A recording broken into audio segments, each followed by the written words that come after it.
Hello, and welcome to the first edition of Conversation Corner, a new program of Ono Academic College and the Jerusalem Post. I'm the host, Mayan Hoffman, and I have with me here today an incredible lineup of experts in their fields to talk about some of the most pressing issues that the country is going to grapple with in the aftermath of the Israel-Hamas war.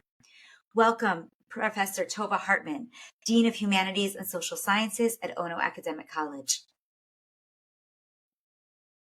We also have with us Yossi Kuperwasser. He is a retired brigadier general and a security expert. Thank you for being here.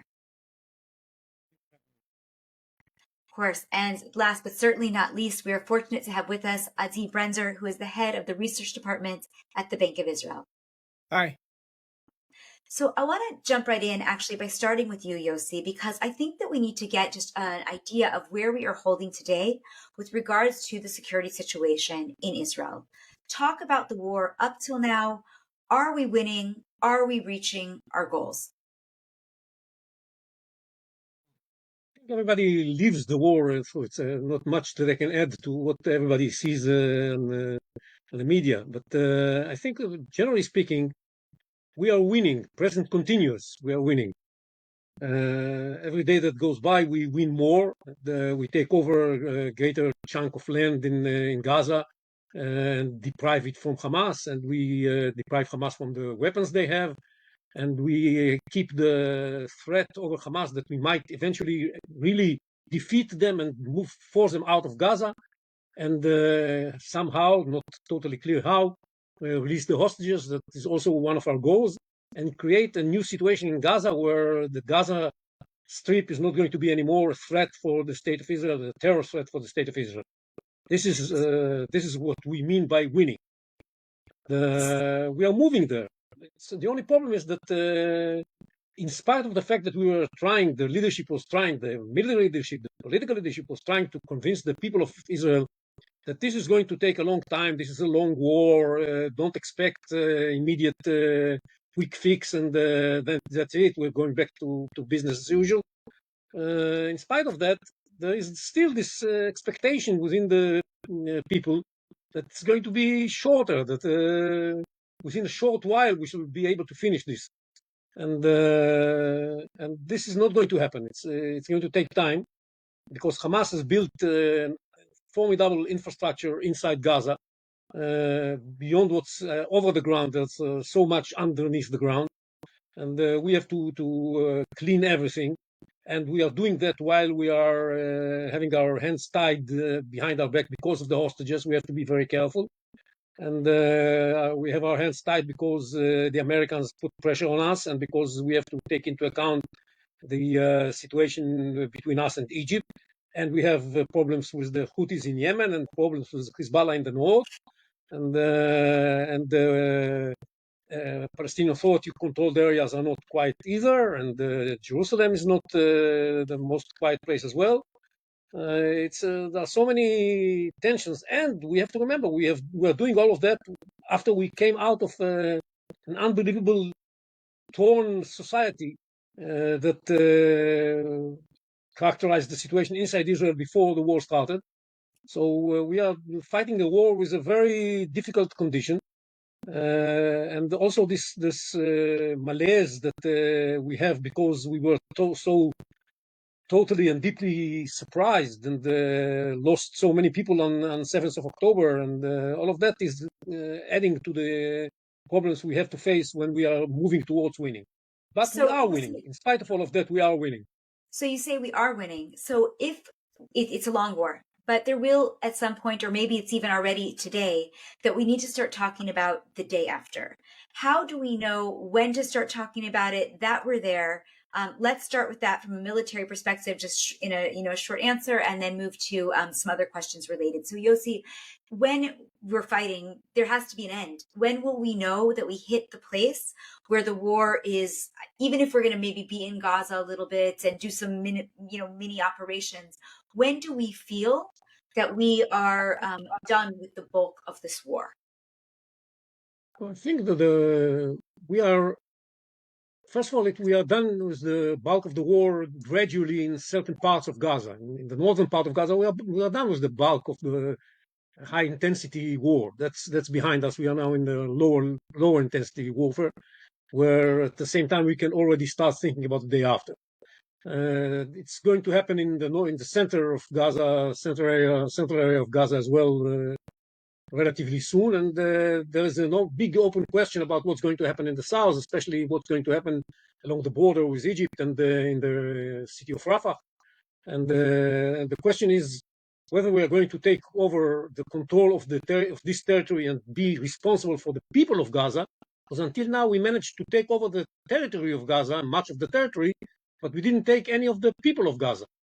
And the day to start thinking about the day after, is the day after we take control of the people of Gaza. Otherwise, we don't care about the day after. But this is going to come one day. We still believe, there's still some sort of a belief in Israel that we can have a free land, that we can take over the territory without taking control of the people, and still say that we have won and release the hostages. It's a dream. I wish it would come true, but we cannot build on dreams. So we have to also prepare ourselves to harsh reality that we will have to take control of Gaza. Once we do that, we have to be prepared with a plan for the day after. I have a plan that I believe can work, but there are no good plans. Even my plan that I support is not an easy plan to be implemented. One thing I think is common in all plans. Everybody's plan has the same element regarding the military aspect. Everybody believes that Israel has to retain the overall security responsibility for Gaza, so that this would mean freedom of action for the military forces of Israel, both the IDF and the Shabak. Wherever they need to operate inside Gaza, they should be able to do that. And on that, we also had two other elements that are very important in the military aspect, which are the control of the Gaza-Egypt border, so to make sure that no arms are being smuggled in, and the control of what we call the perimeter, the area that separates Gaza from Israel, that we have to deploy forces over there. These forces should be able to move forward and maneuver inside Gaza if necessary. On these elements of the military aspect, everybody agrees. But the problem with the terrorism in Gaza is not only that. Of course, this is part of it. This is a major part of it, but it's not the only part of it. And Yossi, the other part of it that we have to deal with, just one second. The other part of it that we have to deal with in the day after is the narrative. We have to then narrativize the Palestinians from the narrative of hatred and commitment to a struggle against Israel until its demise. That was the basic issue that allowed the people that carried out the attack on October 7th do what they did. It was all such joy and glee. So it's we have to be able to change that. This is not a message. This is not something that can happen in the month after or in the year after. This is a mission for 40 years after. And for that to happen, we have to arrange a new system that would govern the life of the citizens of Gaza in the future. There is also this dream also about the Gazans leaving. Maybe they were going to decide to leave. Whoever decides to leave, we wish him luck. But many of them are going to stay. And those who stay, we have to take care of their well-being on the one hand, and of their narrative at the same time, not less important. Yossi, I'm going to cut you off because I want to make sure that we have time to hear about all the different aspects. But I think that all of us, Tova and Adi, we agree with that because, and this is something we're going to touch on because the people, whether it's the people in Gaza, the people in Israel, are going to be struggling collectively with the trauma and having to figure out how to have a conversation about how to move this forward, both from a security perspective, from a sociological and psychological perspective, from an economic perspective, and that all very, very closely ties together. A lot of the work we've been doing, even looking at the environmental perspective, says what's going to go on in Gaza is going to impact southern Israel and vice versa, from the tragedy that has ensued, and there's a lot of overlap there. I want to jump to you, Adi, real quick to talk about the economy, because I'm wondering from your perspective, is there a moment when we say, okay, the war is over, the economy is performing this way or that way? How do we look at the day after from an economic perspective? Well, we will hopefully know when the military conflict is over, although, as Yossi explained, even this is not obvious. But this time it's not obvious that the economy will return immediately to normalcy. I think that this will depend on the outcome of the war, first of all, if the border areas are safe and calm, and if the Israeli public feels safe enough to bring back Palestinian construction workers. These are two key issues. I think to that, if these two things happen, then the immediate effects will not be large. If the military political outcome is different, then these segments of the economy, the border areas and the construction sector, may be stuck for quite a while. I think that unlike the previous conflicts during the past 2 decades that were both short and ended abruptly. I mean, we knew when it ended. It was very clear. I think the current war's impact on the economy seems to fade away gradually, because it lingers. In October, the economy took a major blow. We could see this in the labor market. About 20% of employees in Israel did not work. There are different segmentations of that, but basically 20% did not work. And also we saw low economic activity because people stayed at home, both for their own safety and because schools, workplaces, and various facilities were closed. Since then, we're already seeing the economy recovering each week. Basically, if we look at the data week by week, in some areas we're back to normal levels, more or less. Some areas, the ones I specified, are still lagging.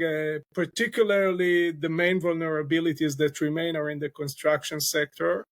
The key issue there is the Palestinian workers, no longer the security situation. Basically, even in December, we think that about 50% of the construction sites were not operating. This is quite significant, and this is a sector which is about 7% of the economy, so half of that is quite significant. And on top of that, of course, both the northern border areas and the southern border areas are not functioning. And on top of that, tourism is a sector that is badly hit. I mean, we do have, unfortunately, a lot of experience with military conflicts. We know that tourism takes more than a year to recover usually, until we're back to normal.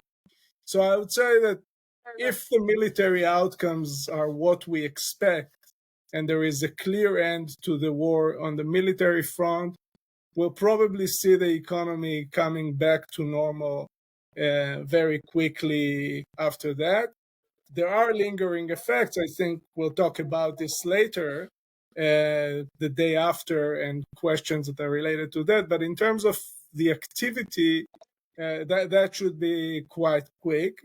Of course, if people are not able to come back to the northern border or even to the southern border, if Israelis do not feel confident to have Palestinian workers back on the streets, then the impact is going to linger. And I would say just there is this magic solution to the problem of construction with foreign labor.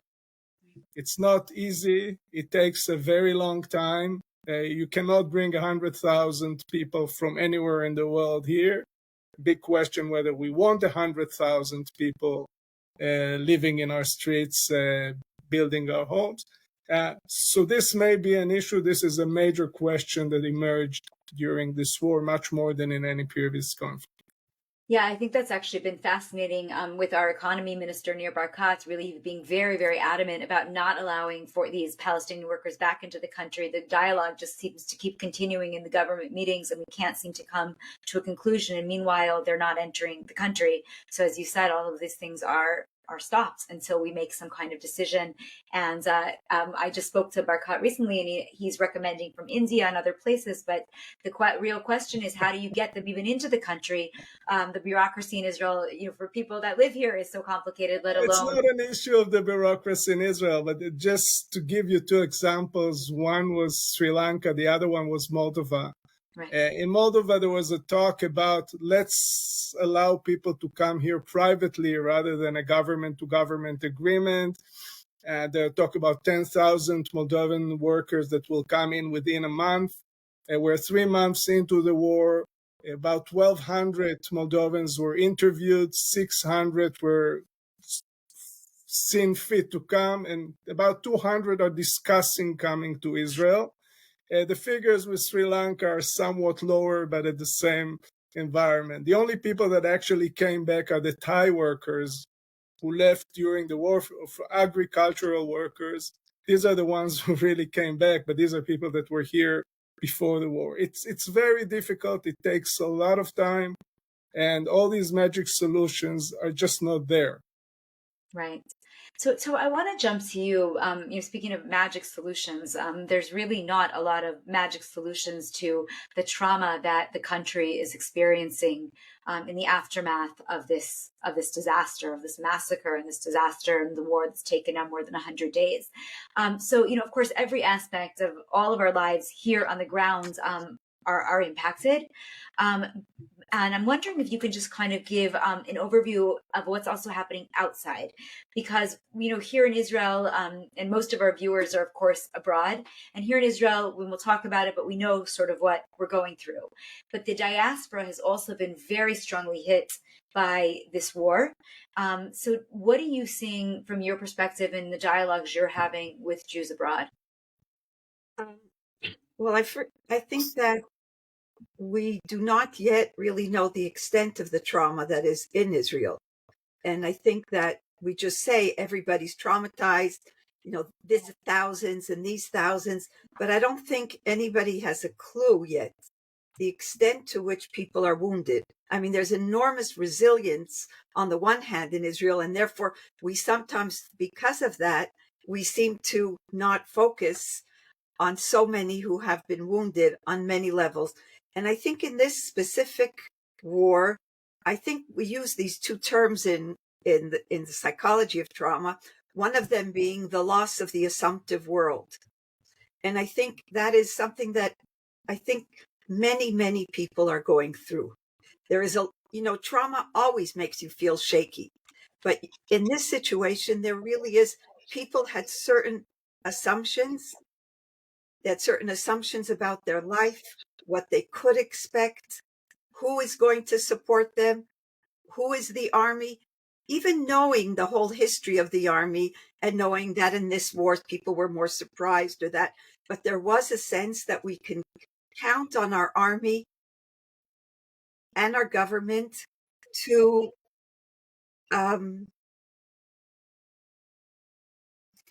be there for us. And I think in a very deep way, and this is something felt throughout all the populations in Israel, there's a loss of our assumptive world, and people are really reeling from that. I think in some sense abroad, it's similar. I think people knew about anti-Semitism. People knew about anti-Israel protests on certain campuses. And students were beginning to really struggle with that abroad. Communities were beginning to struggle, but they were more or less isolated incidents. But I think now people abroad, my colleagues in different universities, friends who are leading communities in synagogues and many other places are feeling how they're just this kind of big question mark. What we thought was yesterday, what we thought, who we could also count on.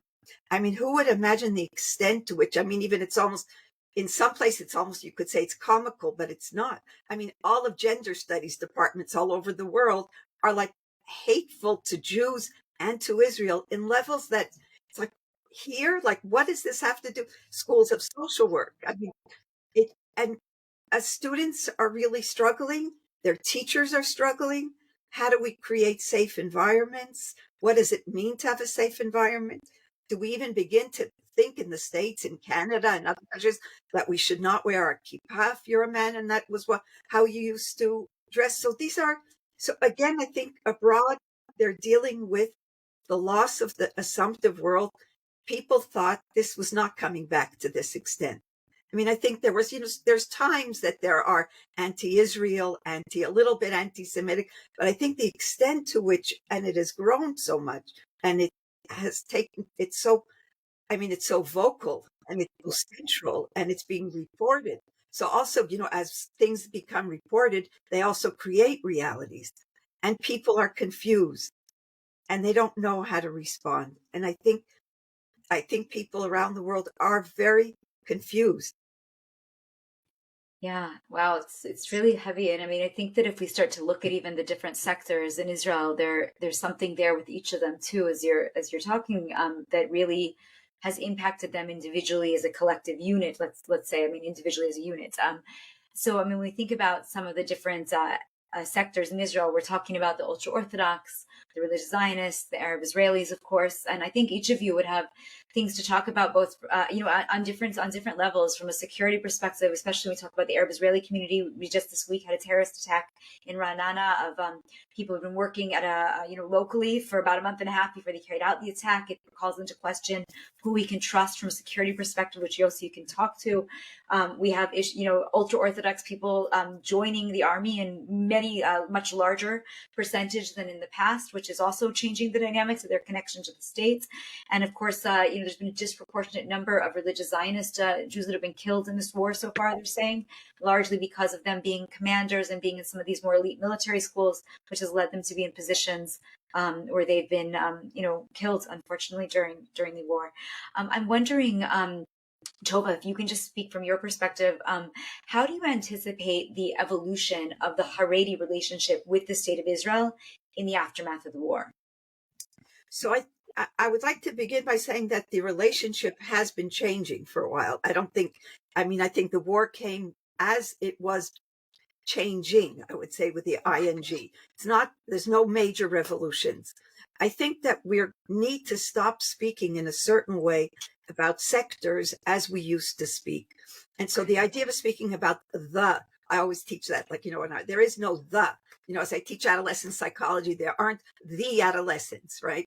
So in a similar way, I think that we really see that in the Haredi community, there are many different groups, and those who began to want to be part of the economic sector of the state are becoming also part of other aspects of the state.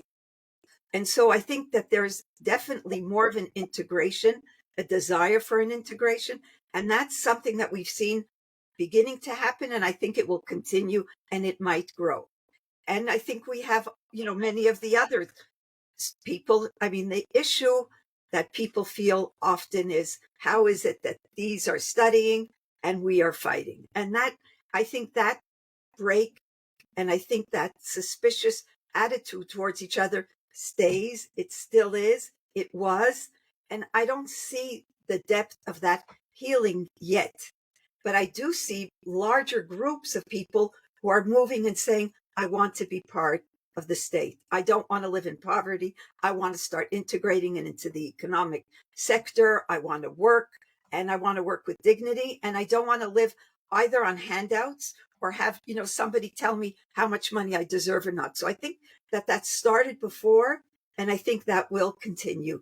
And as people work with each other, see each other, and begin to know each other, things will happen. I mean, I think what we've had in Israel is, until you finish, until you're 18 years old, we don't know anybody who's different from us. The school systems are so segregated, and so that people from one community don't know people from, they haven't met a Haredi person hasn't met a secular person. But even within the different religious communities and the secular communities, we really grow up very insulated. And then in some sense in the army, we begin to meet other people.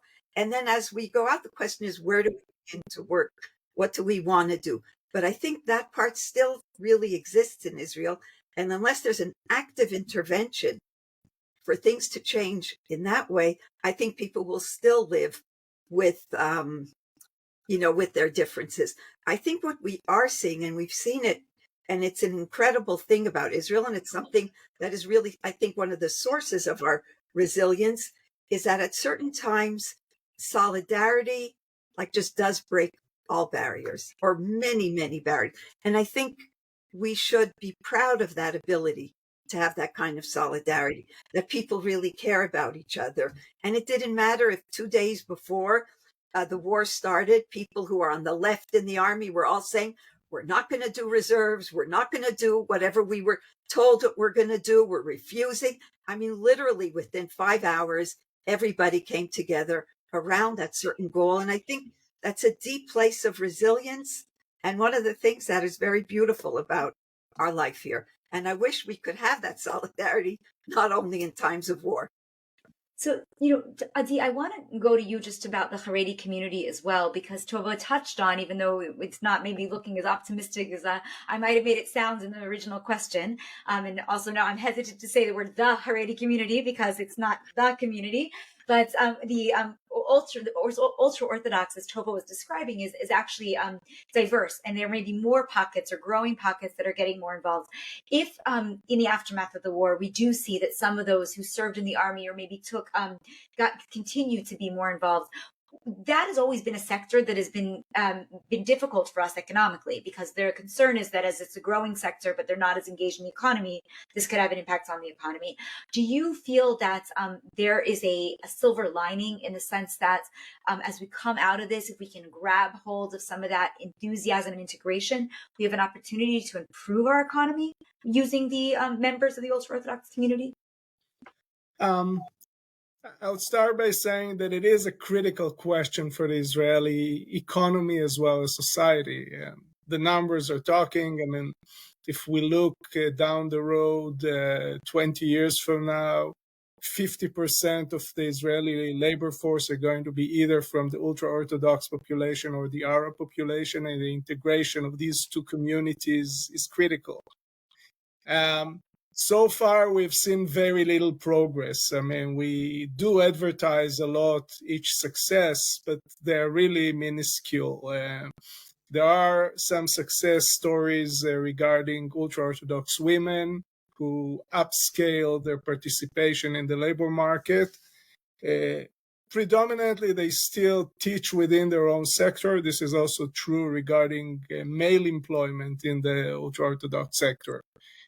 We see more jobs because this population has an increasing number of children, and so they need more schools for their own community. But the participation in the labor market, it exists, it's there, but the numbers are small. The same is true with respect to participation in military service. We've seen some pockets now during the war. Hopefully this could be a silver lining. This could be a point of change.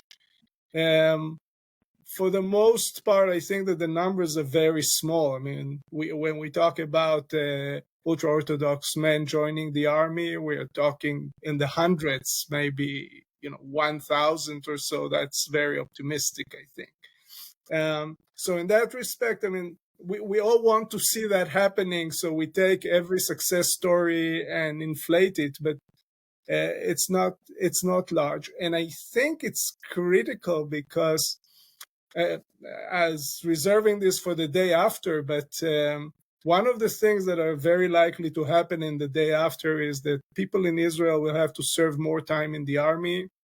We've almost forgotten about reserve duty in the last 10 years or so, but this is coming back, and it's coming back large probably. And as other people are going to serve more in the military, also in the 3 years of service or somewhat longer service anyway, as young people, and then on reserve duty, I think that the need to see everyone else taking part of the burden is going to increase, and it's a critical question. So far, policy has not been successful in resolving this. It's not a question of resources. It's a question of really talk between communities and resolving this conflict in other ways. I think that then the economic benefits would be large. The economic costs of doing this are not very large, but the question is really to break down the mental diversion between communities. So, I want to speak about another community, which is this Arab Israeli community in Israel. We have about 20% of our population are Arabs living in Israel. That's not a small amount. As Adi just mentioned, it's a growing community like the ultra Orthodox. In just different conversations that I've had with whether it's in the small business sector or with with some of the people living. I'm in from Jerusalem, and it's a very diverse community.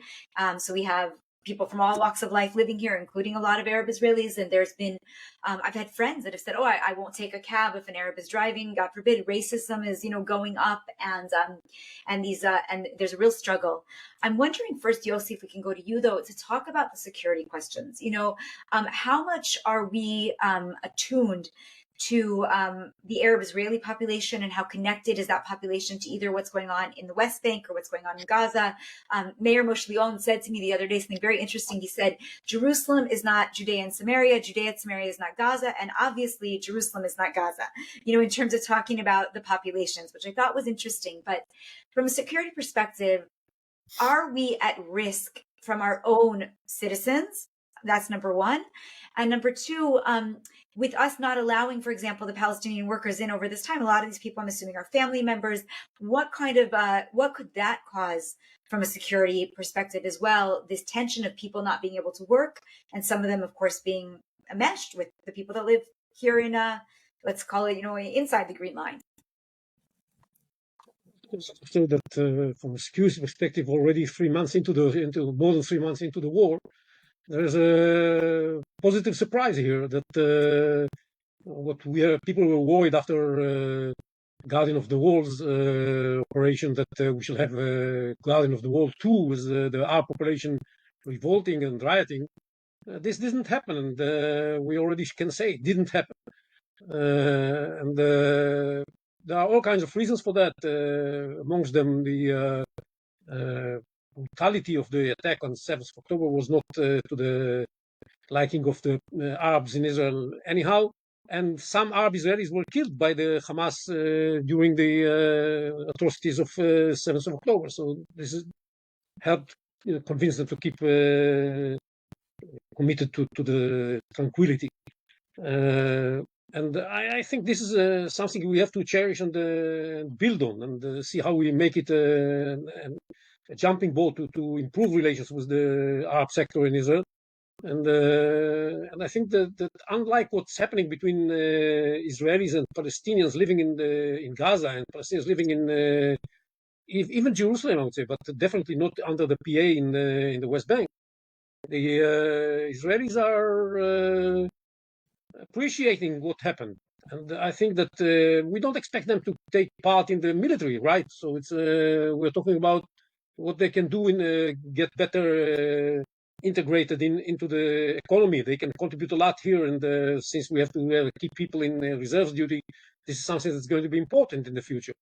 And they have been going through a process of integration in Israeli society for a long while already. And it's part of them, at least. It's again this. Let's refrain from generalities. So it's, but part of them has been going through a process of integration, and this should be appreciated. And I think people feel, at least I don't know, I can speak of myself when I go to the pharmacist, and it's usually a lady from an Arab village. I feel totally fine with that, and I don't feel that something is wrong here. And I think that's the situation that prevails here. The fact that we had an Arab party as a member of a coalition a year ago, we almost forgot it, is also something to contribute in this respect. Not many people liked it, but or some people didn't like it, but it was a positive experience. They didn't speak in the wrong manner while they were in government, and they don't speak the wrong manner even now. And one incident with one of the members of Knesset that was questioning the 7th of October atrocities, whether they actually happened in the way they were portrayed, was answered by Mansour Abbas in a way that said, "No, we are not going to tolerate that." And this was a very positive message. So I think in the context of the relations with the Arab Israelis, we are in we are off to a good start. But again, all of that is going to be dependent for big respect on what's going to happen in the war itself. We have to win the war. The entire day after is going to be looking one way if we win the war, and going to look a totally different way if we don't win the war. We have first to win the war in Gaza. Once we win the war in Gaza, many things are going to fall in place. One thing is true. I think what Adi said and what Tova said is very true, that the day after is going to be ruled by our fears more than by our expectations and hopes. And secondly, that we should have to adopt a new national security concept that would demand from us much more than what we were ready to give as society beforehand. We were so busy in lowering the level of the defense burden that we reached a point where we, and this was based, by the way, not only on our imagination, but also on our feeling that the relevant scenario that we have to be ready to does not include something like 7th of October, and I'm not referring only to the Gaza part of it, but also the entire regional development. So now we have to face that we are living in a totally different reality. I hope that we shall be able to win the war in Gaza and mend fences with Saudi Arabia and enlarge the Abraham Accords and push Hezbollah north and put an end to the Iranian nuclear threat. And this is great. And this all depends on us having extremely good relations with the United States. And if we manage to do all of that, it's going to be easier, but it's going to take time before we do all of that. And the time is going to need us to invest very much more in defense, and we should have to compensate that by improving the relations with the Arab sector and improving the relations with the ultra-Orthodox sector and all of these things. These are the idle capacities that we have that the Israeli Zionists, we felt that we can handle this burden by ourselves. Not only that we can handle it, we were so successful that we were producing so much wealth that we could take care of the Arabs, we could take care of the Orthodox, we could still deter all of our enemies, and fly every weekend not every weekend, once a month to Europe to enjoy good music or whatever. This was our feeling as the Zionists. The Zionists are really a unique group of people that have the capability to produce a lot of wealth. And, but now we have to realize that we have to share this wealth also on much more of it on defense, and take advantage of the fact that throughout those years we had some idle capacities here, and get them more integrated. So I want to jump into looking abroad, at the communities abroad. You know, Tova touched on it a little bit in terms of the anti-Semitism and some of the very difficult experiences that our brothers and sisters abroad, not only in the United States, really worldwide, are experiencing in the aftermath. But I think that there are not just the Jewish diaspora, but there is an entire all eyes on Israel in some ways, and maybe we just feel that way sometimes ourselves. But Adi, let's talk a little bit about the credit rating agencies. Okay, looking in and investors. What does the day after look like for that? Are people? I know the investment has sort of been down. TASE is kind of going back up. The shekel is strengthening again. But Moody's is in town today. I was told that this week they're in the country and they're going to be deciding again as to what to do with our credit rating. So, what happens to Israel from an investment perspective the day after? Are we going to be okay? Will it go back to where it was? We were already seeing a lot of decline. Yeah, I think that one of the common perceptions, erroneous perceptions here, is focusing on the credit agencies. The credit agencies usually lag the markets. Usually, I mean, there is this kind of joke of economists, at least, that the best predictor for a credit downgrade is a bankruptcy. So, sort of the companies are moving behind the market. And the markets have already downgraded Israel to a BBB level. That's the level at which the bonds of the Israeli government, the dollar government bonds of Israel, are trading, similar to Mexico, for example. We have some other market indicators that show the same result. We look at the stock exchange in Israel, for example, and we're very happy that stock prices are at about the same level at the pre-war level.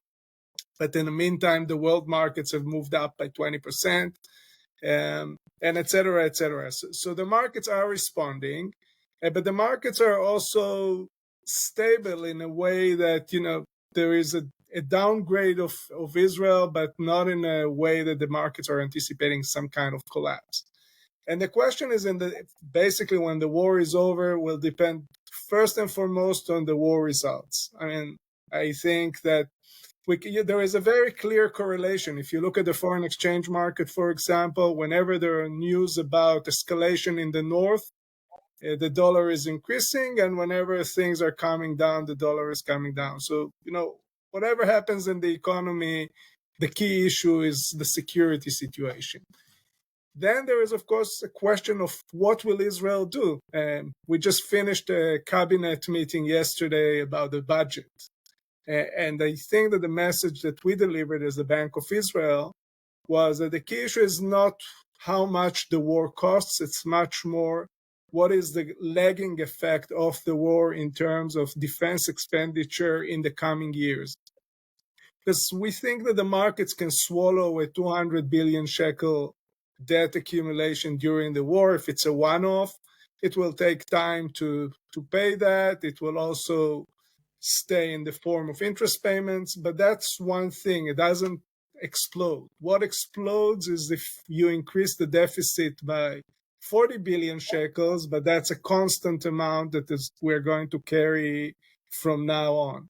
And the whole discussion in the cabinet in the last 2 days was about how to handle this permanent increase in expenditure in a way of offsetting measures.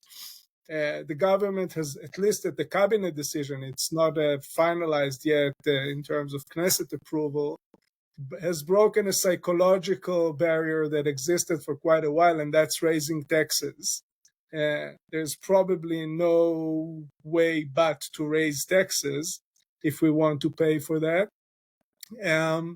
But this is the one key thing that the markets are looking at. Are the people that make decisions in this country responsible in a sense that we understand that we have to do what we have to do in terms of security, in terms of defense expenditure, but we are also willing to pay for it. We're not looking for all kinds of magical solutions that, things will just go away. So in that respect, this is something that they look at. Rating agencies themselves also look, and they always state that the geopolitical situation of Israel is a key concern for them.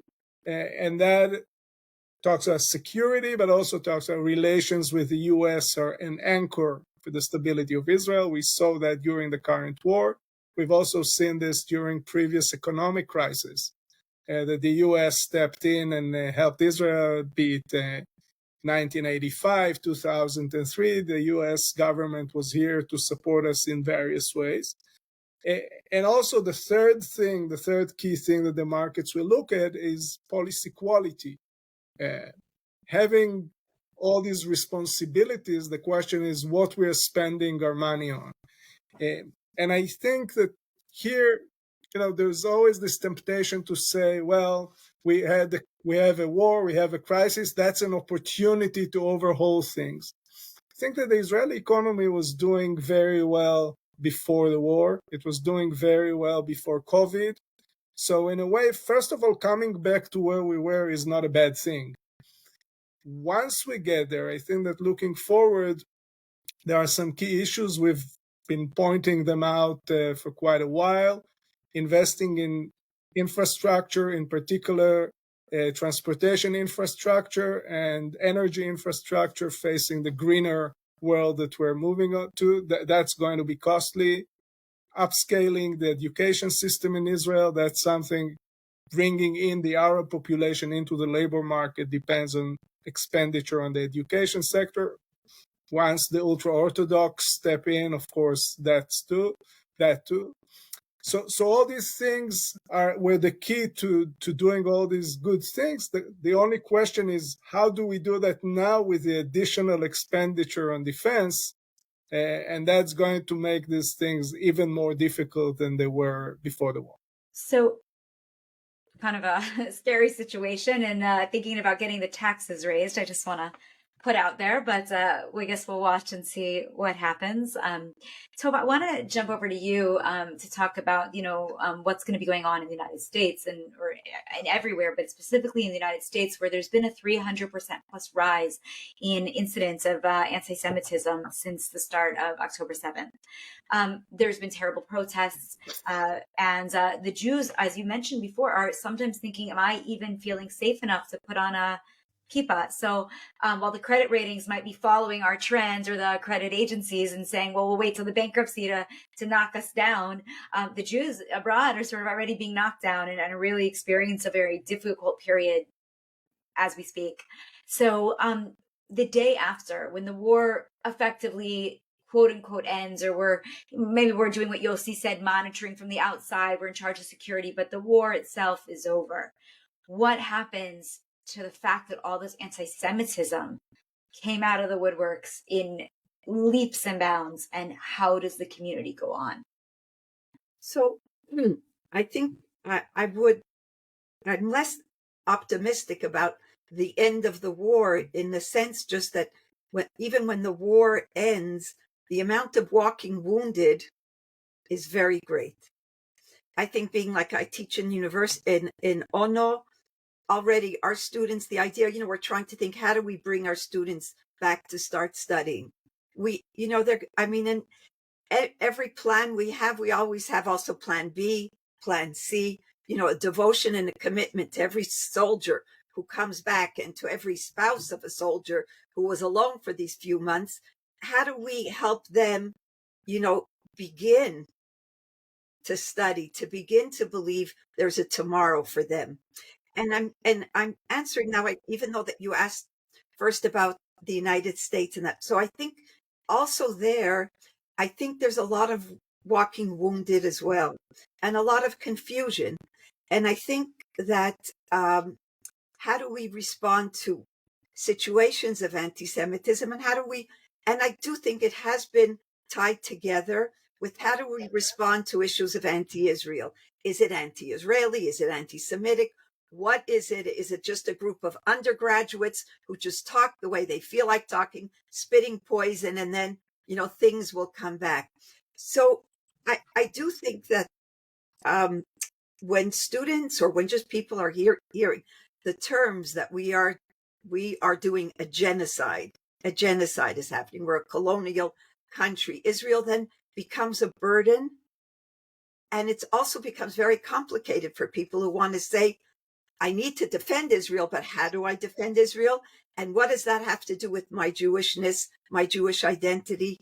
And I think here we have an opportunity to begin to have conversations in ways that we haven't had before between Israel and diaspora. I think things are changing, and I think we need to be there and to train people to, be able to effectively influence and be there for people who need our support. And I think that we have a chance to start supporting our brothers and sisters all over the world in a way that we haven't had before.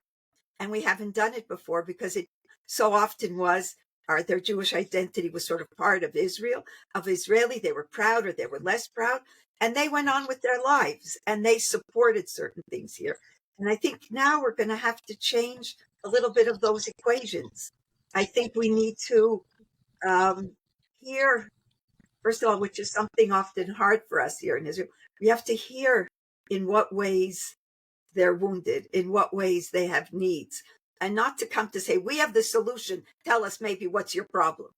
But to actually really see there's different kinds of communities. There's younger communities, there's older communities, there are those who are more frightened, there are those who are less frightened, there are those who, and I think, I really would say that we have an opportunity now, and I think we have a commitment, and I think we should be doing it, is to really trying to listen and to really seeing what are your challenges and how do we reconnect in a way that we both grow in this relationship. So we're running out of time. We only have really a few more minutes for everybody to be able to comment. And I want to be able to get to some final thoughts. Everybody in, 60 seconds, 90 seconds maximum, I want to hear how we want to wrap up this conversation about the day after. What is the final message that our viewers, our listeners need to be able to get? Yossi, why don't you start? Then we'll go to Adi, and then Tova, you'll wrap it up for us. Final thoughts, Yossi. Yes. Well, I think we should be getting ready to grapple with the day after. It's the fact that we have this conversation is very important, and I think that it should be conducted in many other places as well.